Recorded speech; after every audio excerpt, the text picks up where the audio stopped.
तर महादेव मुंडे खून प्रकरणामध्ये धक्कादायक खुलासे करणारे विजयसिंह बाळ बांगर यांनी आता या प्रकरणातील शवविच्छेदन अहवाल देखील समोर आणलाय। महादेव मुंडे यांची अत्यंत क्रूरपणे हत्या झाल्याचं उघड झालंय। महादेव मुंडेंची हत्या गळा कापून झाल्याचं उघड झालंय।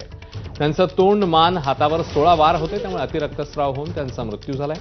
21 ऑक्टोबर 2023ला महादेव मुंडेंचा खून झाला आणि 22 ऑक्टोबरला रात्री 12:15 ते 1:30 असं 1.25 तास उपजिल्हा रुग्णालयात शवविच्छेदन करण्यात आले।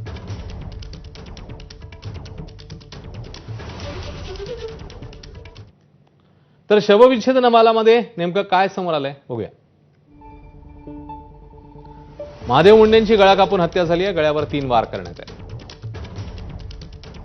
गळ्यावर समोरून वार करण्यात आले। श्वसन नलिका कापली आहे, रक्तवाहिन्याही फुटल्या। गळ्यावर 20 सेंटीमीटर लांब, 8 सेंटीमीटर आणि 3 सेंटीमीटर रुंद असे वार करण्यात आले। तर मानेवर उजव्या बाजूने 4 वार करण्यात आले। मानेवरचा वार चुकवताना तो तोंडावरही झाला। तोंडापासून कानापर्यंत 13 सेंटीमीटर लांब, 1.5 सेंटीमीटर खोलीचा वार करण्यात आलाय। महादेव मुंडेंनी हाताने प्रतिकार केल्याचं उघड झालंय।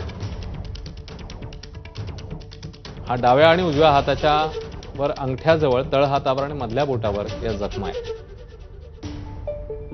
उजव्या हातावर 3 आणि डाव्या हातावर 3 असे वार करण्यात आले।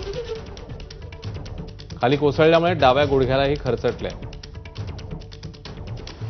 चेहरा आणि हात रक्ताने माखलेले होते।